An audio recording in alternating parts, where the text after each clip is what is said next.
187쪽에 등기할 사항이 아닌 물건 다시 보시면 토지가 아니라면 등기할 수 없겠죠. 그리고 건물의 요건을 충족하지 못했다면 등기할 수 없을 겁니다. 맞습니까? 그래서 첫 번째 터널. 앞뒤가 뻥 뚫렸죠. 외기분단성 있습니까? 없죠. 그 다음에 교량. 지붕이 있고 벽이 있습니까? 외기분단성 없겠죠. 토굴. 토굴. 이 건물이 될 수 있습니까? 토굴. 한번 살아는 보고 싶은데. 네. 토굴. 앞이 뻥 뚫렸으니까 외기분단성 없을 겁니다. 급유 탱크. 이거는 바퀴 달린 걸 얘기해요. 그 바퀴 달렸으니까 정착성 있겠습니까? 없겠죠. 등기할 수 없을 겁니다. 일시 사용을 위한 가설 건축물이라고 되어 있는데 가는 임시가고 설은 설치했다는 뜻이에요. 임시로 설치한 건축물. 이거는 반대로 해석해 보면 언제든지 해체해서 다른 곳에 옮겨서 설치할 수 있죠. 정착성이 없다라고 평가합니다. 등기할 수 없고요. 그 다음에 방조제의 부대시설 나와 있는데 방조지는 등기할 수 있죠. 그렇죠. 뭐로? 토지로. 그렇죠. 그러면 방조제는 건물이 될 수는 없겠죠. 그렇죠. 건물로 등기할 수는 없을 겁니다. 그런데 부대시설이 있는데 부대시설은 뭘 얘기하느냐면 여기는 바다입니다. 바다예요. 그런데 여기에 방조제를 설치합니다. 이렇게 방조제를 설치해요. 그리고 훅으로 메꿨겠죠. 이게 방조제예요. 그러면 지목이 제방으로 토지등기부에 기록이 되겠죠. 토지니까. 그런데 여기에 비가 많이 오게 되면 물이 여기 고이겠죠. 그러면 이 고인 물을 퍼내야 될 겁니다. 바다 쪽으로. 맞아요. 퍼내는 장치가 뭘까요? 양수기. 양수기 아닙니까? 그래서 양수기를 통해서 퍼내겠죠. 그래서 이 양수기는 방주의 부대시설로 볼 수가 있을 겁니다. 그런데 문제가 뭐냐면 여기가 100만 평이에요. 너무 큰가? 10만 평. 그러면 양수기로 퍼낸다면 양수기 100만 대가 있어야 돼요. 맞습니까? 그래서 양수기 갖고는 퍼낼 수가 없어요. 그렇죠. 워낙 양이 많으면 그때는 어떻게 해야 되냐면 저 방조제에 배수로를 설치합니다. 배수로를. 그래서 여기에 배수로를 이렇게 설치해요. 물을 배출하는 구멍을. 그러면 여기 평상시에는 문으로 닫혀 있겠죠? 맞습니까? 문으로 닫혀 있을 테고 이게 비가 많이 와서 고이게 되면 문을 열어야 되겠죠? 들어 올릴 겁니다. 들어 올려서 연 다음에 물을 배출하게 될 겁니다. 이때 요 문을 뭐라고 부르냐면 요거 배수관문. 물을 배출하는 배수. 으뜸이 되는 문은 도어를 얘기해요. 문. 이걸 배수관문이라고 부를 겁니다. 그러면 이제 이거 들어 올린 다음에 물을 배출하게 될 겁니다. 되셨나요? 그런데 이때 들어 올릴 때 도르래가 필요하죠. 이 도르래를 건양기라고 부릅니다. 건양기. 그래서 이 배수관문, 건양기 또는 양수기 이런 것들은 당연히 등기할 수 있는 건물이 아니겠죠. 네. 그 다음에 농지 계량시설의 공작물, 방수문, 잠관이라고 되어 있는데 바다를 메꿔서 토지를 만드는 경우 있겠습니까? 여기를 메꿨다는 겁니다. 메꿔서 토지를 만들게 돼요. 바닷가니까 이 바닷물이 들이닥칠 수 있죠. 그래서 여기다가 일종의 벽을 설치합니다. 이거 뭐라더라? 공유수면 메리지. 왜 그게 생각이 안 나지? 공유수면 메리지. 공유수면 메리지를 얘기해요. 그러면 바닷물이 들이닥칠 수가 있으니까 여기에 벽을 설치하겠죠. 이걸 방수문이라고 불러요. 방수문. 그러면 문제는 바닷물이 들이닥쳐서 바닷물이 고이는 경우도 있겠죠. 그럼 뽑아내야 되지 않습니까? 땅속에 관을 설치해서 뽑아냅니다. 이걸 뭐라고 부르겠습니까? 네? 잠관. 땅속에 잠겨진 관이라는 뜻이에요. 잠관. 방수문, 잠관. 뭔지 아시겠죠? 이 건물로 볼 수 있습니까? 없겠죠? 네. 그 다음에 견본주택 모델하우스. 모델하우스에서 여러분 살 수 있습니까? 주거용이 아니죠. 따라서 용도성을 갖추지 못했습니다. 또한 옛날 모델하우스는 나무로 지어졌죠. 지금은 벽돌로 지었겠지만 옛날에 나무로 지어진 모델하우스는 언제든지 해체해서 옮겨서 설치할 수 있죠. 그래서 이 모델하우스는 용도성도 갖추지 못했고 옛날 같은 경우는 정착성도 갖추지 못했을 겁니다. 등기할 수 없고요. 그 다음에 지붕이 없는 공작물. 지붕이 없대네요. 외기분단성 갖추지 못했겠죠. 등기할 수 없을 겁니다. 주유소의 캐노피 나와 있는데 캐노피 주유소에 가서 기름 넣으시죠. 주유소를 가보시면 여기 주유기가 설치되어 있을 테고 그리고 여기에 차가 정차하면 기름 넣을 수 있죠. 이때 이 지붕과 기둥으로 구성된 구조물 이거를 주유소 캐노피 또는 주유소 닷집이라고 부릅니다. 주유소 캐노피, 주유소 닷집. 네, 두 개 다 기억하셔야 될 거예요. 주유소 캐노피, 주유소 닷집. 그 다음에 비닐하우스. 비닐하우스는 언제든지 해체해서 옮겨서 설치할 수 있죠. 따라서 정착성이 없다라고 평가해서 등기할 수 없을 겁니다. 아, 이거 말씀 안 드렸네. 이 캐노피, 주유소 캐노피, 닷집은 등기할 수 있는 건물이 됩니까? 아니요. 왜요? 벽이 없잖아요. 외기분단성이 없을 테니까 등기할 수 없을 겁니다. 그 다음에 뭐 이렇게 많아? 수조. 물을 보관하는 것이겠죠. 네. 그거는 지붕이 없을 테니까 등기할 수 없겠죠. 그 다음에 옥외풀장. 지붕이 없겠죠. 외기분단성 없어서 등기할 수 없을 겁니다.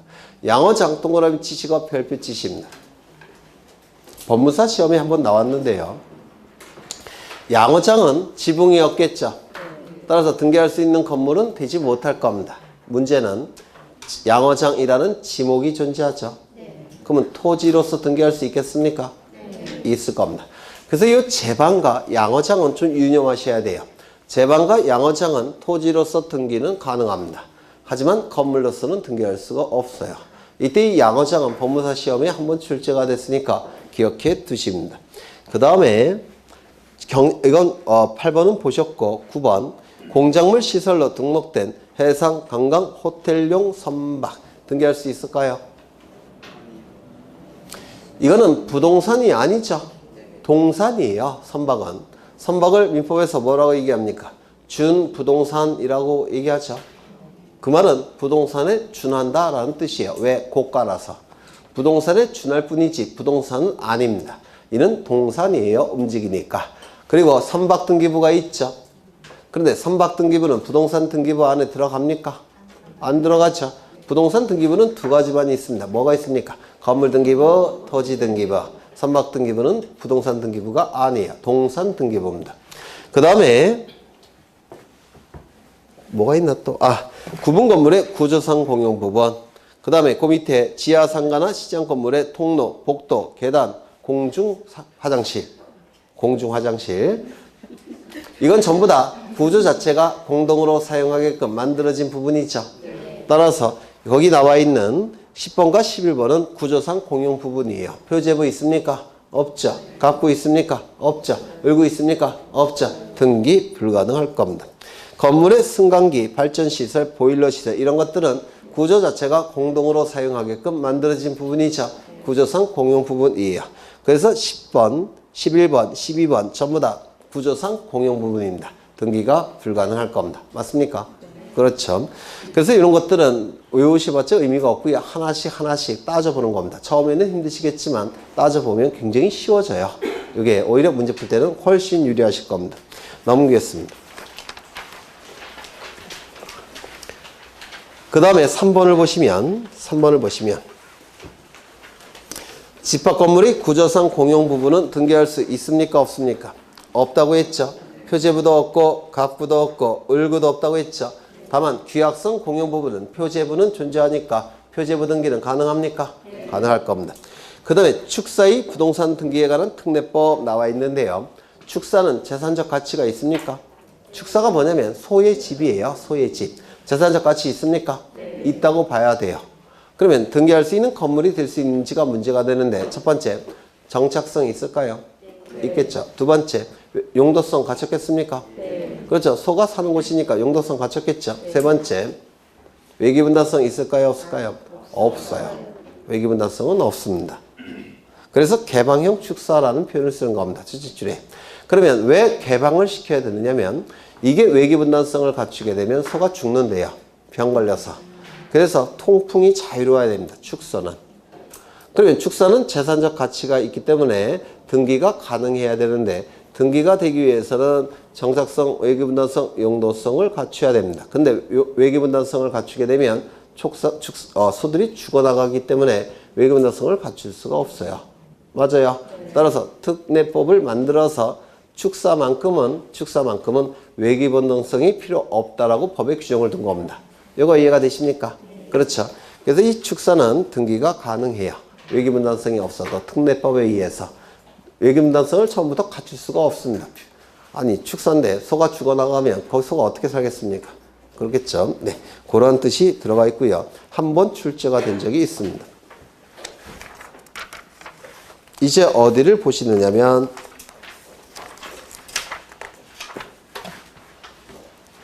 156쪽에 거기 156쪽에 2번에 토지 있죠? 있습니까? 거기 토지에 거기 2번, 3번을 별표 치셔야 돼요. 2번, 3번을. 그리고 그 맨 밑에 여백에다가 그려 넣으시죠.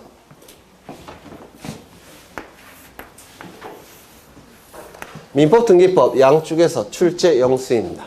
민법등기법 양쪽에서 출제 영수입니다. 무조건 출제된다고 생각하셔야 돼요. 표를 그릴 건데요.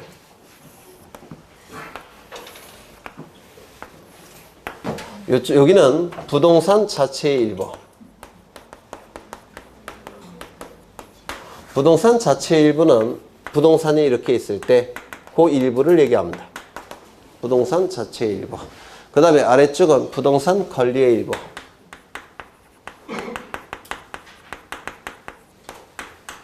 부동산 권리의 일부는 지분을 얘기합니다. 지분은 부동산이 이렇게 있을 때 갑이 2분의 1을 가지고 있고 을이 2분의 1을 가지고 있을 때 이걸 얘기해요. 소유권의 불량적 일부. 민법에서 하셨죠? 한 개 소유권의 불량적 일부가 지분이에요. 공유지분. 그 다음에 이쪽은 소유권 등기가 가능한가? 저당권 등기가 가능한가? 이거 예전에 써드렸나요? 네. 그 다음에 또 뭐가 있습니까? 처분 제한 등기가 가능한가? 처분 제한 등기는 압류, 가압류, 가처분, 경매, 개시, 결정을 얘기합니다. 그 다음에 이쪽은 용익물권 등기가 가능한가? 그 다음에 용익채권인 임차권 등기가 가능한가? 이게 문제가 되는데 부동산 일부에 대해서 소유권 등기, 저당권 등기, 처분 제한 등기는 허용되지 않습니다. 부동산 자체 일부에 대해서 용익물권, 임차권 등기는 허용돼요. 용익물권은 지상권, 지역권, 전세권을 얘기하는데 이 지역권 등기는 승역지를 의미합니다. 승역지는 부동산 일부도 가능하고 전부도 가능하죠. 맞아요. 유역지는 무조건 부동산 전부이어야 되죠. 승역지를 얘기하는 겁니다. 그러면 여기 이 용익물권 등기와 임차권 등기는 부동산 일부에도 가능한데 그 일부가 어느 부분인지를 표시해야 되겠죠. 공시해야 되겠죠. 따라서 반드시 이 용익물권 등기를 신청할 때는 무엇을 첨부한다고요?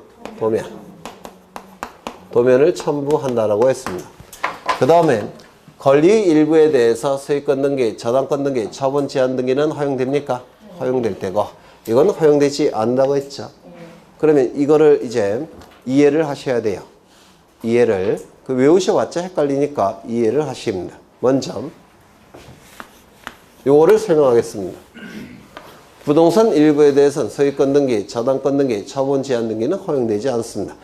왜 허용되지 않는지를 보시면 이 부동산은 갑이 소유합니다.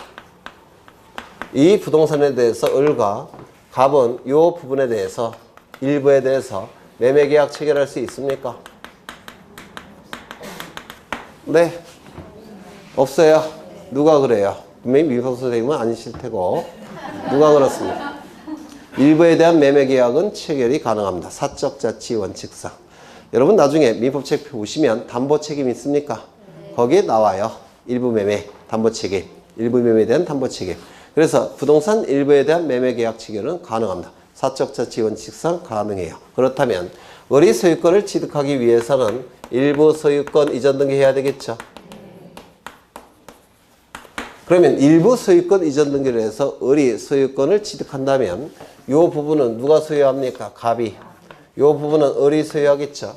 그러면 하나의 부동산인데 소유권자가 둘이 존재하죠.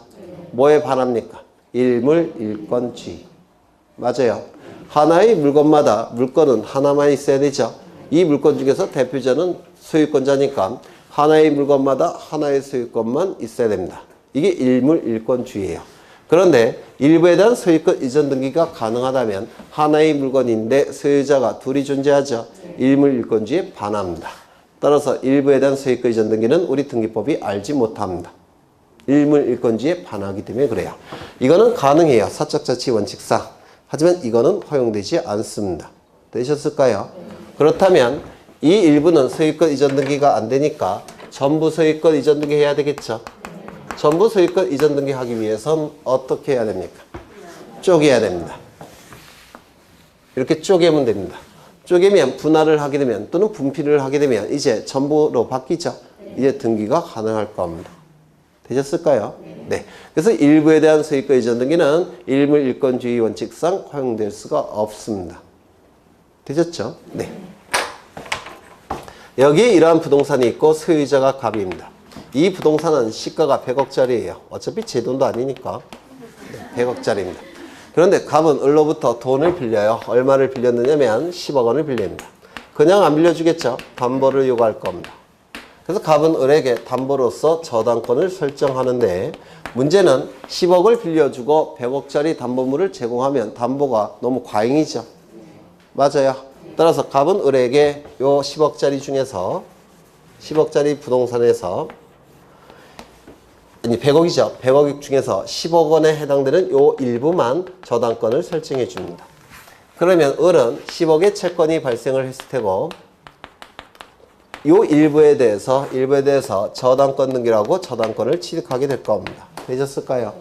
그런데 이것이 변제되지 않으면 이 저당권 설정 등기할 텐데 이 저당권 실행해야 될 겁니다. 맞아요. 저당권을 실행하는 방법은 법원에 경매를 청구합니다. 법원에 임의 경매라는 걸 청구하게 돼요. 그러면 법원에서는 임의 경매 개시 결정을 할 테고 그리고 경매 절차가 진행이 됩니다. 이 경매 절차가 진행이 되면 이제 여기 경락인이 있겠죠. 요즘 매수인이라는 용어를 더 많이 쓰는데 이 경락인이 경락대금을 납부하게 될 겁니다. 그러면 이 경락대금이 납부되면 이 A는 소유권 취득하겠죠. 이 취득한 소유권을 다른 자에게 처분하기 위해서는 등기를 갖춘 다음에 처분해야 될 겁니다. 맞습니까? 그래서 이 A는 등기를 갖춘 다음에 처분을 해야 될 겁니다. 문제는 저당권이 설정된 부분은 어느 부분입니까?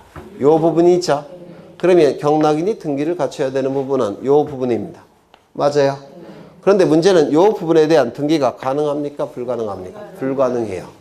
불가능하기 때문에 이 소유권 이전 등기가 이 부분에 대해서 불가능하기 때문에 저당권 등기도 처음부터 허용되지 않습니다. 다시요.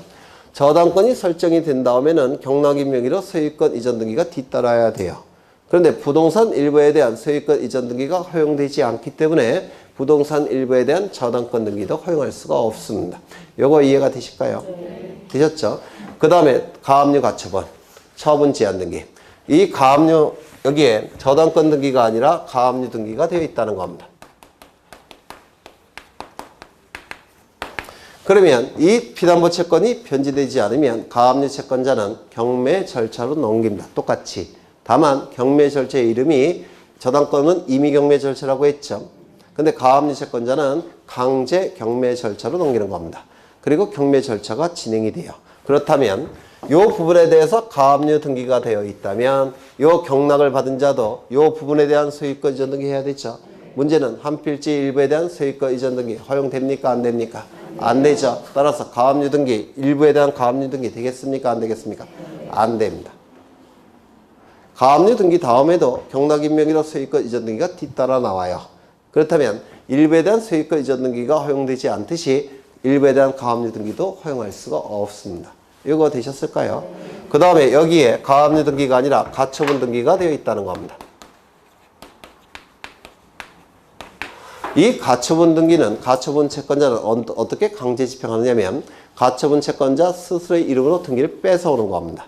따라서 가처분 채권자 이름으로 소유권 이전 등기가 되는 거예요. 이거는 경매 절차로 넘어가는 게 아니라 가처분 채권자가 판결서를 받아가고 강제로 뺏어오는 겁니다.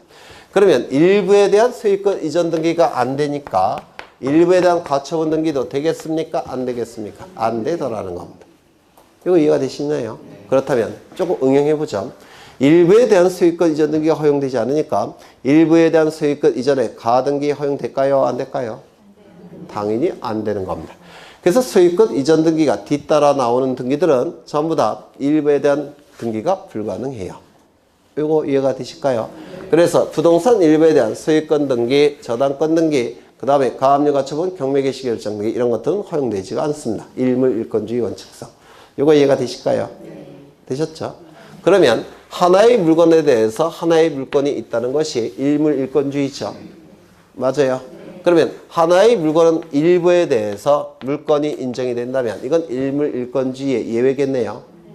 또는 여러 개의 물건에 대해서 하나의 물건을 인정한다면 이것도 일물일권주의 예외겠네요. 맞아요.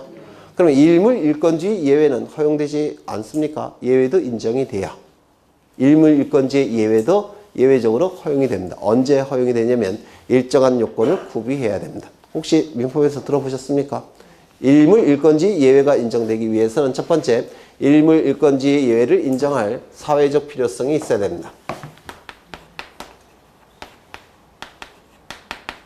이게 첫 번째 요건이에요. 일물일권주의의 예외를 인정할 사회적 필요성이 있어야 되고, 두 번째, 쓰지 마셔요. 시험에 안 나오니까. 이해를 위해서 설명을 드린 겁니다. 이해를 위해서. 두 번째, 공시 방법이 마련되어 있어야 됩니다. 이 두 가지 요건이 충족이 된다면 하나의 부동산 일부 또는 여러 개의 물건 전체에 대해서 물건이 인정될 수도 있다는 겁니다. 이 두 가지 요건이 충족이 되면 여기에 해당되는 대표적인 게 뭐가 있냐면 공장, 재단, 저당 등이라고 들어보셨습니까? 들어보셨어요? 그러면 공장, 재단, 저당 등기는 돈을 빌린 다음에 공장과 관련된 모든 걸 저당 잡히는 거죠. 그런데 공장과 관련된 게 뭐가 있냐면 기계 있겠죠. 건물이 있겠죠. 토지 있겠죠. 그러면 각각의 물건에 대해서 저당권을 설정해 버리면 나중에 빚을 갚지 못하면 이거 다 경매 절차로 넘어가겠죠. 그런데 건물은 A에게, 토지는 B에게, 기계는 C에게 다 따로따로 경매가 돼버리면 공장이 운영이 됩니까? 안 됩니까? 안 돼요. 따라서 공장 전체에 대해서, 즉 건물, 토지, 기계 전부에 대해서 하나의 저당권을 설정할 수 있는 것이 공장, 재단, 저당이라는 겁니다. 그러면 이 공장과 관련된 모든 것들을 한 사람에게 경매를 시킨, 한 사람에게 넘겨야 될 사회적 필요성이 있습니까?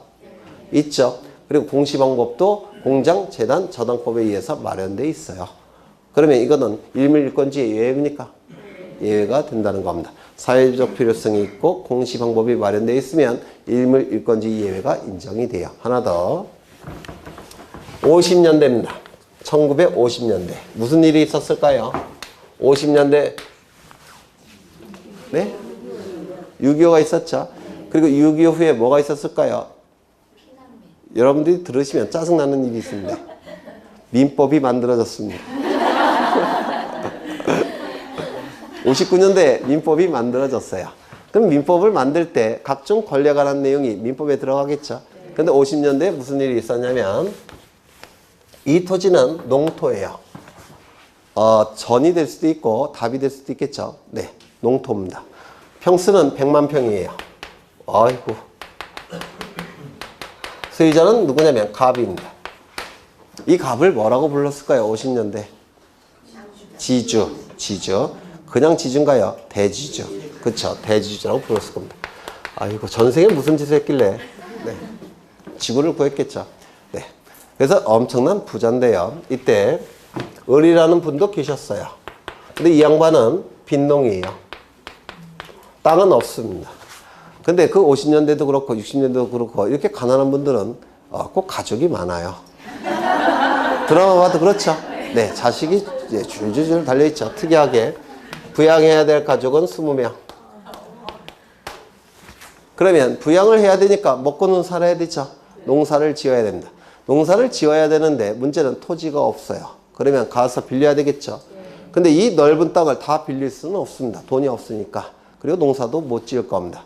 그러면 요 일부에 대해서도 빌려줄 필요성을 여기 요게 요 부분에 대해서 농사를 지을 수 있는 권리를 인정할 필요성이 있겠습니까? 지상권, 지역권, 전세권을 통해서. 맞아요. 그러면 요 부분에 대해서 용익적 권리는 허용을 해야 될 사회적 필요성이 있다는 겁니다. 그리고 공시방법도 민법등기법에서 마련해 놨어요. 따라서 용익적 권리는 이러한 사회적인 필요성에 의해서 일부에 대해서도 허용을 하겠다는 겁니다. 민법이 만들어질 때. 먹고는 살아야 되지 않습니까? 다 빌릴 수는 없잖아요. 그래서 일부라도 빌려서 농사 지어야 되겠죠.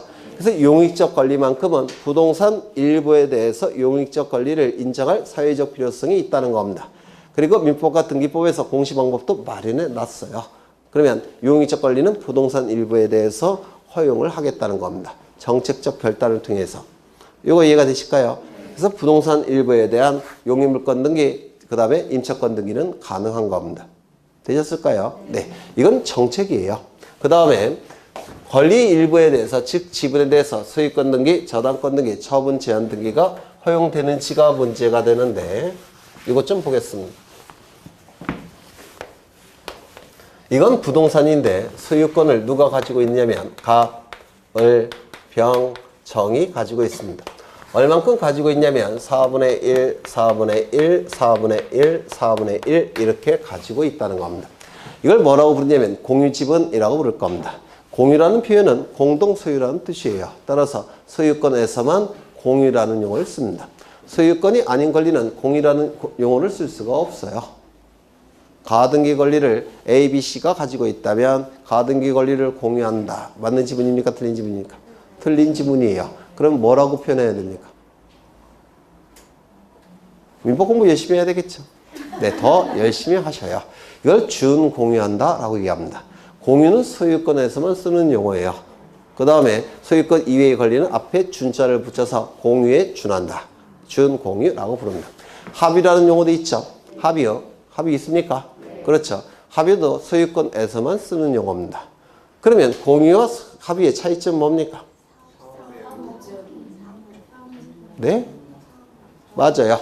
공동의 목적이 있을 때는 합의요. 공동의 목적이 없으면 공유입니다. 이게 가장 근본적인 차이예요. 공동의 목적이 있으면 합의요. 공동의 목적이 없으면 공유요. 그렇죠. 그러면 여기서 갑을병정이 공동의 목적이 없는 공유 지분을 가지고 있는 상태입니다.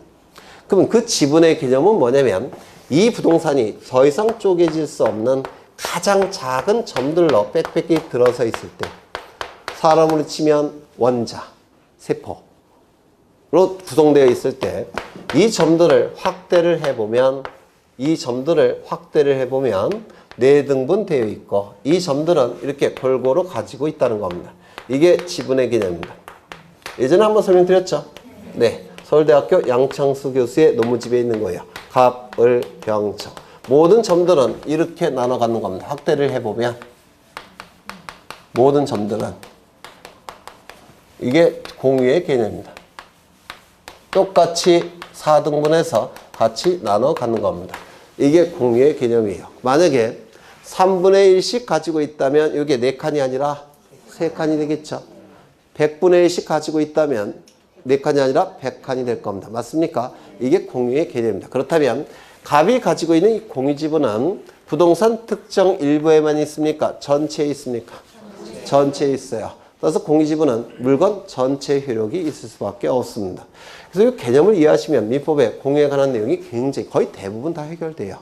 이게 그러면 이때 이 갑은 자신의 지분을 A에게 소유권 이전 등기할 수 있을까요? 없을까요? 있죠. 왜냐하면 요 갑이 위치한 부분이 뭐로 바뀌면 돼요? A로 바뀌면 되죠. 따라서 이 공유지분은 자유로운 양도가 허용이 됩니다. 이를 공유지분의 처분의 자유라고 불러요. 그러면 이 공유지분에 대해서 을이 B에게 저당권 설정할 수 있을까요? 있겠죠. 저당권 다음에 무슨 등기가 뒤따라 나옵니까? 소유권 이전 등기. 맞아요. 그러면 지분에 대해서 소유권 이전 등기가 허용되는 것처럼 지분에 대한 저당권 등기도 허용이 되는 겁니다. 그러면 이 지분에 대해서 가압류 가처분 등기 허용이 될까요? 되겠죠. 이 가압류 가처분 등기 다음에 무슨 등기가 뒤따라 나온다고 했죠? 소유권 이전 등기. 따라서 이 지분에 대한 소유권 이전 등기가 허용되는 것처럼 지분에 대한 가압류 가처분 등기도 허용이 되는 겁니다. 그러면 이 지분에 대한 소유권 이전에 가등기 허용됩니까? 되겠죠. 왜? 소유권 이전 등기가 뒤따라 나올 수 있으니까 가등기도 허용이 됩니다. 여기까지 되셨을까요? 되셨죠? 네. 그러면 이 정은 자신의 지분에 대해서 D에게 전세권을 설정해 줄 수 있을까요?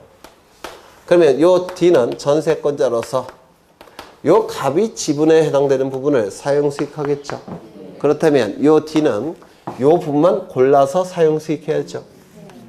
이거 돼요, 안 돼요? 불가능하죠. 사람은. 신은 가능할지도 모르겠지만 사람은 불가능해요. 따라서 지분에 대한 용익권 설정은 개념상 인정될 수가 없습니다.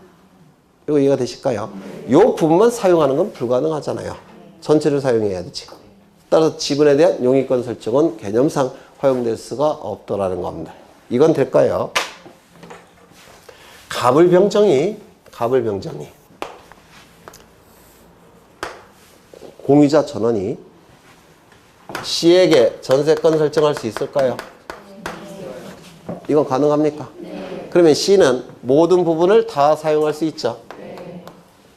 따라서 이거는 지분에 대해서 용익권 설정은 허용되지 않지만 공유자 전원이 용익권 설정을 한다면 이건 가능한 겁니다. 이거 이해가 되실까요? 그러면 이건 될까요? 공유자 중 가반수 이상이 한 명을 빼놓고 가반수 이상이 C에게 전세권 설정할 수 있을까요?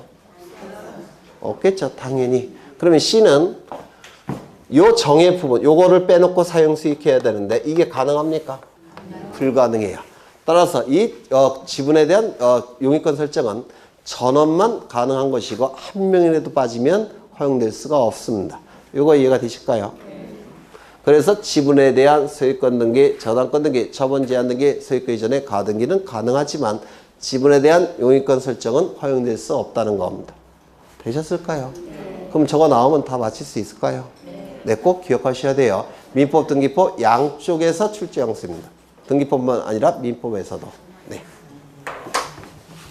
그 내용이 이제 거기 동글뱅이 2번, 동글뱅이 3번에 나오게 될 겁니다. 읽어보시고요. 넘기겠습니다.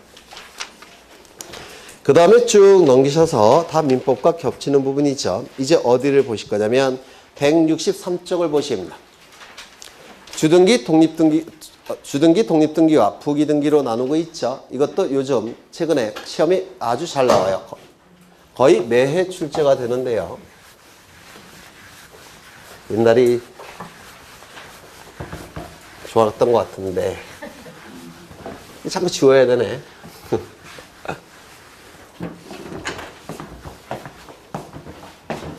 등기를 형식에 따라서 둘로 구분을 합니다. 등기를 형식에 따라서 둘로 구분할 텐데 어떻게 구분하냐면 독립등기라는 게 있는데 독립등기라는 개념은 명칭은 어떻게 붙었냐면 숫자 하나가 독립적으로 구성된 등기라고 해서 독립등기라는 이름이 붙은 겁니다. 숫자 하나가 독립적으로 구성된 등기, 독립등기. 그래서 이 독립등기는 숫자 하나로 구성된 등기예요. 이를 독립등기라고 부릅니다. 그 다음에 이 독립등기에 붙여서 기록하는 등기가 있죠. 부기등기라고 부릅니다. 붙자는 붙일 붙자고 기는 기록한다라는 뜻이에요. 독립등기에 붙여서 기록하는 등기. 이 부기등기와 대꾸관계를 이루기 위해서 이 독립등기 대신에 주등기라는 용어도 쓰게 돼요. 요것과 대꾸관계를 만들기 위해서. 그래서 독립등기와 주등기는 같은 뜻이고요. 그 다음에 주등기, 독립등기에 붙여서 기록하는 등기가 부기등기입니다. 붙자는 붙일 붙자를 써요. 그러면 주등기, 독립등기에 붙여서 기록하는 이유가 있다고 했죠. 이유는 두 가지가 있다라고 했습니다. 첫 번째, 주등기 순위를 유지하고자 할 때. 주등기 순위를 유지하고자 할 때 주등기에 붙여서 기록합니다. 두 번째, 주등기와의 동일성을 표현하고자 할 때. 주등기와의 동일성을 표현하고자 할 때 주등기에 붙여서 기록합니다. 이 두 가지 이유 때문에 주등기에 붙여서 기록하는 등기, 이를 부기등기라고 불러요. 주등기에 붙여서 기록한다는 얘기는 여기에 독립등기에 붙여서 기록한다는 뜻입니다. 이를 부기등기라고 불러요. 요걸 좀 기억해 두시면 좋을 것 같아요.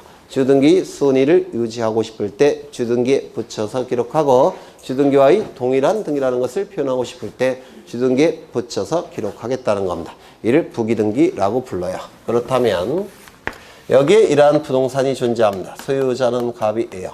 갑이 을로부터 돈을 빌립니다. 얼마를 빌렸느냐면 10억 원을 빌립니다. 그냥 빌려주진 않겠죠. 담보를 요구할 겁니다. 그래서 갑은 을에게 담보로서 저당권을 설정해 줍니다. 그러면 을은 두 가지 권리를 취득하겠죠. 첫 번째, 10억 원을 빌려줬으니까 10억의 피담보 채권이 발생할 겁니다. 두 번째, 저당권 설정 등기까지 하게 되면 저당권도 취득하게 될 겁니다. 그러면 등기부에는 이렇게 등기가 되겠죠. 등기부에는 이렇게 등기가 될 겁니다. 1번 저당권 설정 을 10억 이렇게 등기부에 등기가 될 겁니다. 이 상태에서 갑은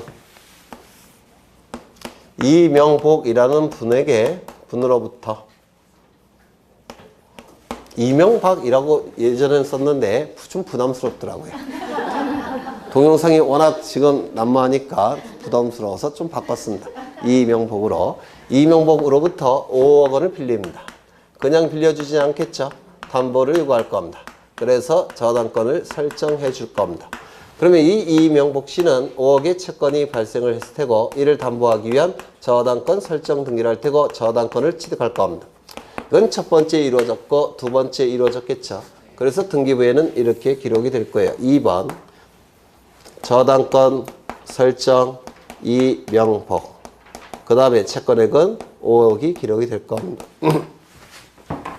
이때 을은 돈이 필요해요. 갑자기 돈이 필요한데 아직 이 채권의 변제기는 1년이나 남은 상태입니다. 돈은 필요한데 변제기는 1년 남았어요. 그러면 돈을 만드는 방법 중에 하나는 이 채권을 팔면 돼요. 다른 자에게. 한 9억이나 9억 5천 정도면 살 사람이 있겠죠.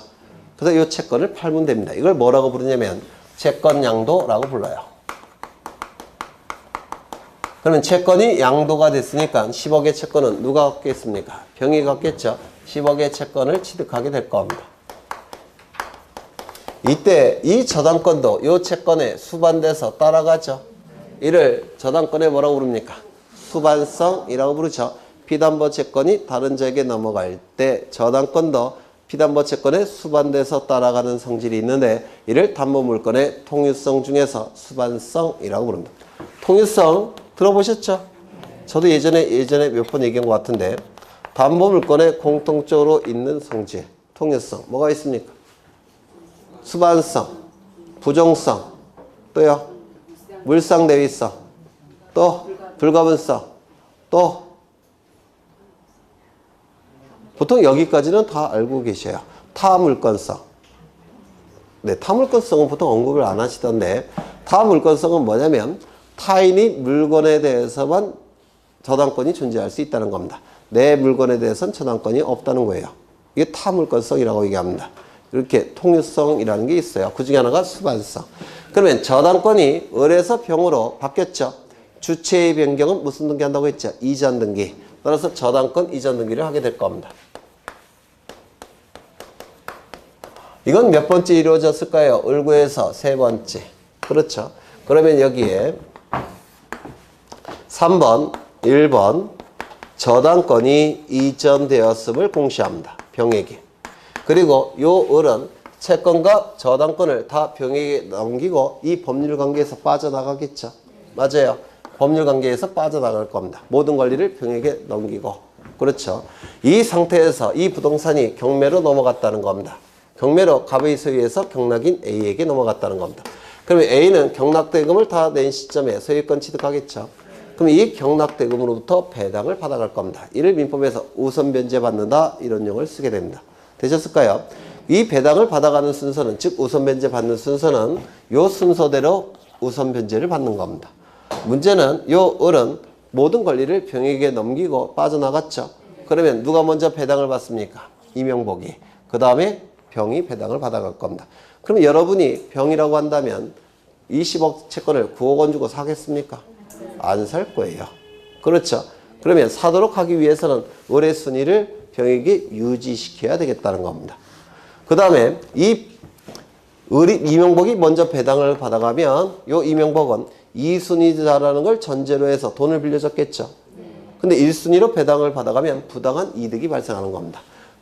병은 부당한 손해가 발생하고 이명복은 부당한 이득이 발생하게 돼요. 따라서 이걸 막기 위해선 을의 순위를 병의 순위로 유지시켜 주겠다는 겁니다. 을의 순위를 병의 순위로 유지시키는 방법은 여기다가 붙여서 기록하면 됩니다. 이거 대신에. 그러면 을의 순위가 병의 순위로 유지가 돼버려요. 그렇다면 누가 선수입니까? 1, 얘는 2. 그렇죠? 그래서 순위를 유지하기 위해서 주등기에 붙여서 기록하는 등기. 이를 부기등기, 부기등기라고 부르겠다는 겁니다. 그러면 병이 먼저 배당을 받아갈 테고 이명박은 나중에 찌끄러기 갖고 배당을 받아갈 겁니다. 한 번 더 가죠. 병은 정에게 채권을 양도합니다. 정은 10억의 채권을 취득했겠죠. 그러면 요 병의 순위가 정에게 유지가 돼야 되겠죠. 그러면 저당권 이전 등기를 할 텐데 병의 순위가 정에게 유지되는 방법은 여기에다가 붙여서 기록하는 겁니다. 그러면 요 병의 순위가 정에게 유지가 돼요. 그러면 하나의 법칙이 나오는데 소유권자를 기준으로 할 때 소유권의 등기명인을 기준으로 할 때 첫 번째 도출되는 등기는 무슨 등기입니까? 주등기. 두 번째 도출되는 등기는 뭡니까? 부기등기. 세 번째는요. 부기의 부기, 부기의 부기등기. 이러한 법칙이 나타나게 돼요. 그러면 소유자 갑으로부터 100번째 도출되는 등기는 부기등기가 몇 번 나온다고 했습니까?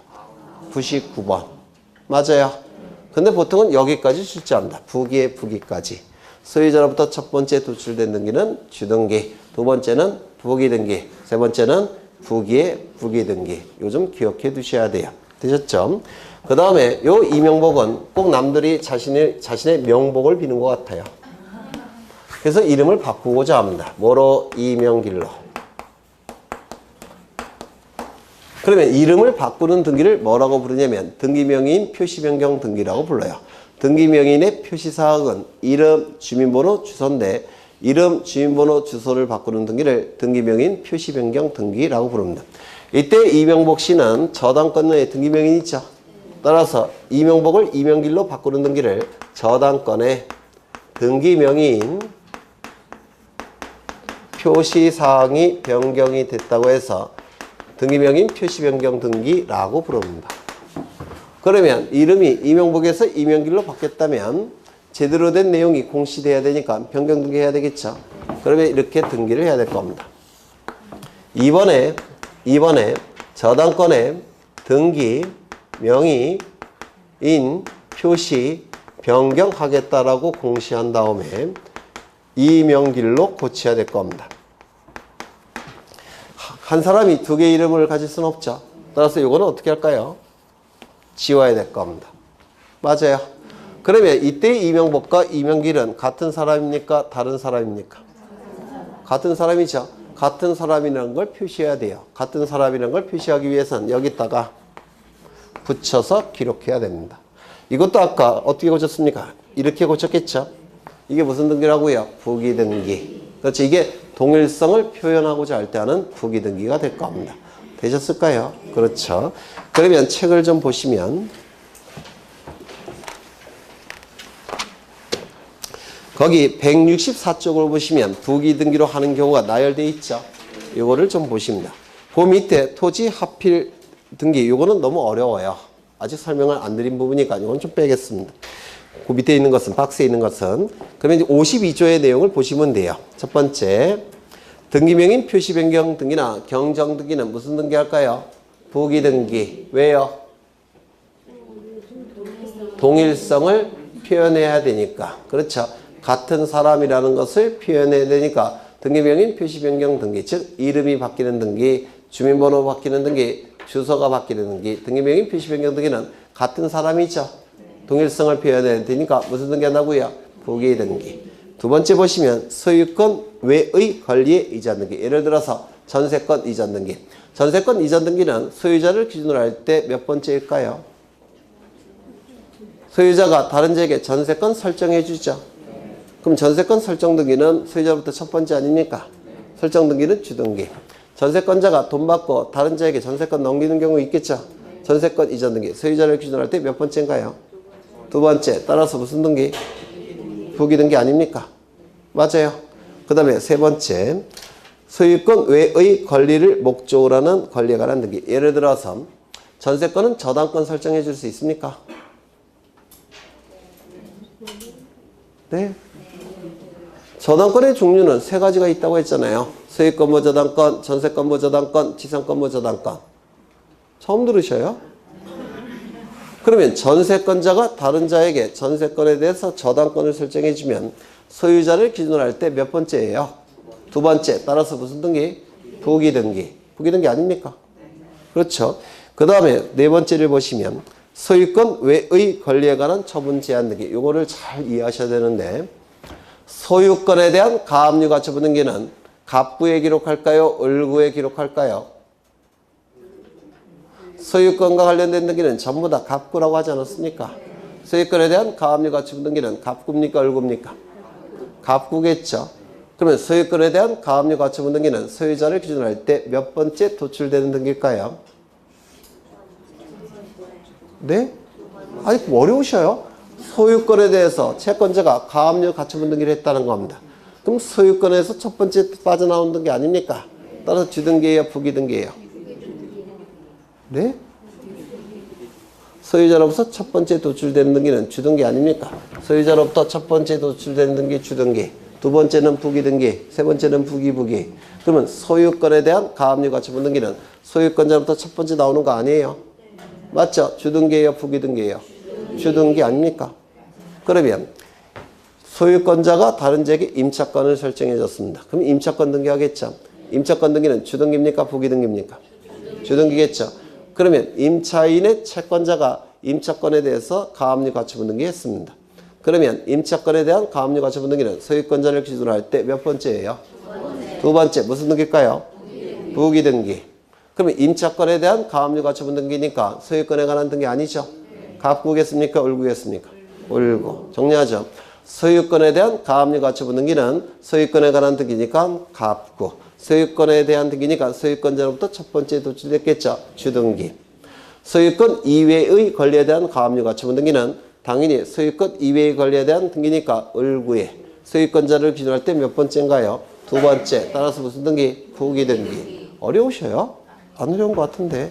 네. 그 다음에 권리 변경이나 경정 등기. 이거 별표 치시고요. 이거는 대단히 중요합니다. 이건 설명을 따로 드려야 돼요. 그 다음에 판매 특약 등기, 권리 소멸 약정 등기, 그 다음에 공유물 분할 금지 약정 등기. 이 세 가지 앞에서 묶습니다. 6번, 7번, 8번을 앞에서 묶으셔요. 묶었습니까? 네. 약정 등기는 언제나 무슨 등기 한다고 했을까요? 기억나셔요? 등기부에 기록해도 그만, 기록하지 않아도 그만인 것을 임의적 기록사항이라고 했는데 기억나십니까? 임의적 기록사항에 공통점이 있다고 그랬죠. 첫 번째, 약정이라는 문구가 있다든지 특약이라는 문구가 있다든지 계약이라는 문구가 있다든지 합의라는 문구가 있다면 이는 임의적 기록사항이라고 했죠. 기억나셔요? 등기부에 기록하지 않아도 상관이 없는데 기록하기로 합의했다면, 기록하기로 약정했다면, 기록하기로 특약을 맺었다면 등기부에 기록해야 되겠죠. 맞아요. 그래서 약정, 특약, 합의, 계약이라는 문구가 있다면 다 임의적 기록사항입니다. 그런데 당사자가 합의했다고 해서 무조건 등기부에 다 기록할 수 있다고 한다면 너무 많은 내용이 등기부에 기록될 여지가 있습니다. 공시 기능에 혼란이 발생해요. 따라서 이러한 약정사항이 등기부에 기록되기 위해서는 반드시 등기법에 근거 규정이 있어야 된다고 했습니다. 기억나셔요? 근거 규정이 있을 때는 등기를 하게 되는데 이때는 동일성을 표현해야 되니까 기존의 등기와 동일성을 표현해야 되니까 언제나 무슨 등기 한다고 했습니까? 부기 등기를 한다라고 했어요. 두 번째, 기간의 의미가 있는 것은 전부 다 임의적 기록상이라고 했죠. 존속기간, 시기, 종기, 변제기 이런 기간의 의미가 있는 건 전부 다 임의적 기록상이라고 했습니다. 세 번째, 돈의 의미가 있는 것도 원칙적으로 임의적 기록상이라고 했죠. 위약금, 손해배상금, 치료, 보증금 이런 건 전부 다 임의적 기록사항이에요. 그런데 예외적으로 돈의 의미가 있지만 필요적 기록사항 세 가지를 암기를 해달라고 부탁을 드렸죠. 첫 번째 뭡니까? 전세권 등기에 있어서 전세금. 두 번째 임차권 등기에 있어서 차임. 세 번째 환매 등기에 있어서 환매대금. 기억나셔요? 네. 이거 한 13번 정도 한 것 같은데. 이제 권리 변경 등기와 권리 경정 등기를 보실 텐데요. 이거 대단히 중요합니다. 그리고 난이도가 있는 문제로 출제가 되는 겁니다. 여기 이러한 부동산이 있고 소유자가 갑입니다. 갑이 을에게 전세권을 설정해 줍니다. 그래서 을은 첫 번째로 전세권 설정 등기를 할 테고 전세권을 취득할 겁니다. 전세 금액은 10억으로 하겠습니다. 이 상태에서 갑은 병에게 저당권을 설정해 줍니다. 그러면 병은 두 번째로 저당권 설정 등기를 할 테고 저당권을 취득할 겁니다. 피담보 채권액은 5억으로 하겠습니다. 여기까지 되셨을까요? 되셨죠? 그럼 등기부에는 이렇게 기록이 될 겁니다.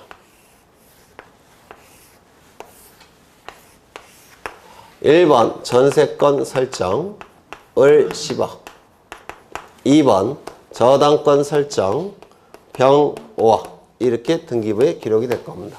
되셨나요? 그런데 이 설정 계약에서 정한 존속기간이 종료가 됐다는 겁니다. 존속기간이 종료가 됐으면 전세권 소멸되겠죠? 그런데 을은 계속 저기서 살고 싶어요. 전세권자로. 그랬더니 갑이 을에게 하는 말이 전세금 5억을 올려주면 연장하겠다. 이렇게 얘기를 합니다. 전세금 5억을 올려주면. 그러면 5억이 추가되는 거죠. 맞아요.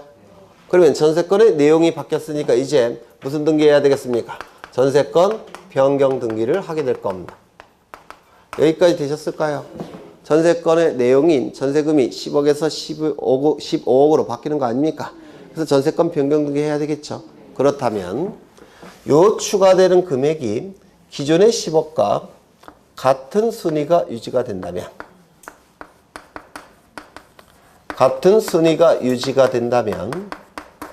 이때 병은 손해가 발생할까요? 발생하지 않을까요? 손해가 발생하겠죠. 이거 이해가 되십니까? 요 추가되는 5억도 요 10억과 같은 순위가 유지가 되면 추가된 시점이 병 이후에 추가됐죠. 원래 후순위여야 되죠. 근데 같은 순위가 유지가 돼버리면 이 병보다 선순위가 돼버리죠. 따라서 병은 손해가 발생합니다. 이러한 자를 뭐라고 부릅니까? 등기상 이해관계인이라고 부릅니다. 등기상 이해관계인이 있다면 그자의 승낙을 받아서 승낙서가 첨부돼야 됩니다. 등기상 이해관계인이 있다면. 여기까지 되셨을까요? 그렇다면 같은 순위 유지에 대해서 등기상 이해관계인의 승낙이 있다면 같은 순위 유지시켜도 되겠습니까? 같은 순위 유지시켜도 되니까 무슨 등기할까요? 순위 유지할 때 무슨 등기 했습니까? 부기등기. 부기등기 해도 되겠죠? 그러면 승낙이 없다고 한다면 순위를 유지시켜서는 안 될 겁니다. 순위 유지시켜서는 안 되니까 무슨 등기 하겠습니까? 주등기 하게 될 겁니다. 결국은 이 승낙은 뭐에 대한 승낙입니까? 같은 순위 유지에 대한 승낙이에요. 맞아요? 그렇다면 병의 승낙이 있다고 한다면 같은 순위가 유지가 되니까 이 전세권 변경 등기는 부기 등기할 수 있겠죠. 그러면 이렇게 등기할 겁니다. 1번 전세권의 내용을 변경하겠다라고 공시하고 그리고 기존의 10억과 추가되는 5억은 같은 순위가 유지가 되니까 둘 다 병보다 선순위죠. 합산해도 되겠습니까? 합산해도 되죠. 그래서 여기는 15억을 기록할 겁니다. 그리고 부기 등기한다고 했으니까 여기에 이렇게 기록할 겁니다. 되셨을까요? 순위 유지에 대한 승낙이 있으니까 부기 등기를 하는 겁니다. 되셨나요? 두 번째.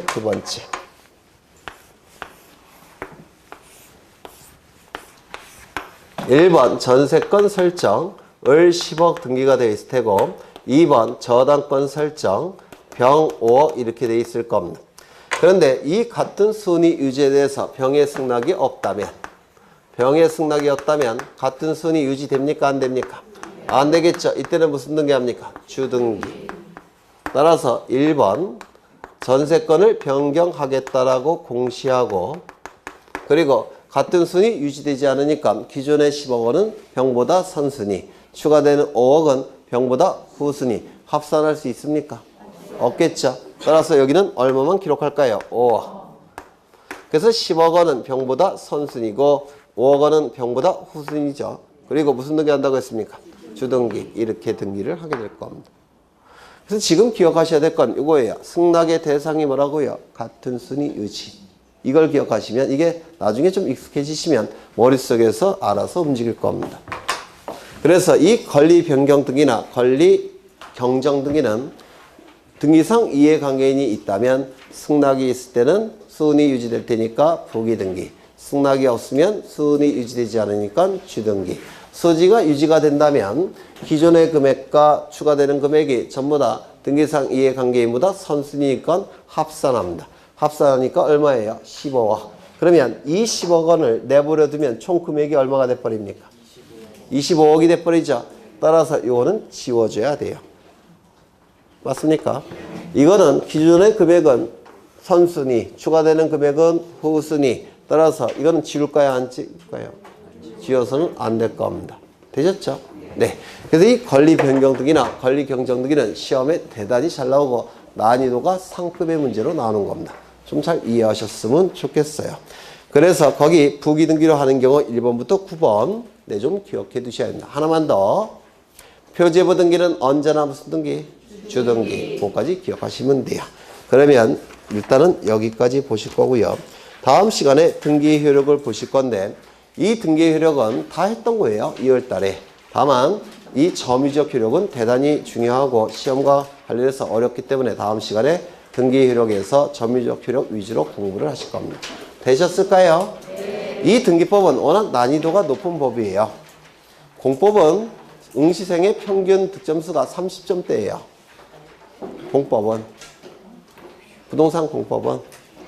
우리 등기법은 응시생의 평균 득점이 몇 점일까요? 10점대예요. 12문제 중에서. 보통 2개 정도 맞으니까. 그러니까 등기법은 난이도 자체가 워낙 높은 법입니다. 그래서 아예 포기하시는 분들이 태반이에요. 등기법은. 그러니까 미리 등기법은 지난 2월 달에 했던 거 한번 듣고 오시는 게 네, 고득점이 나오는 지름길이 될 겁니다. 한번 듣고 오셔요. 등기법만큼은. 고생하셨고 다음 주에 뵙겠습니다. 수고하셨습니다.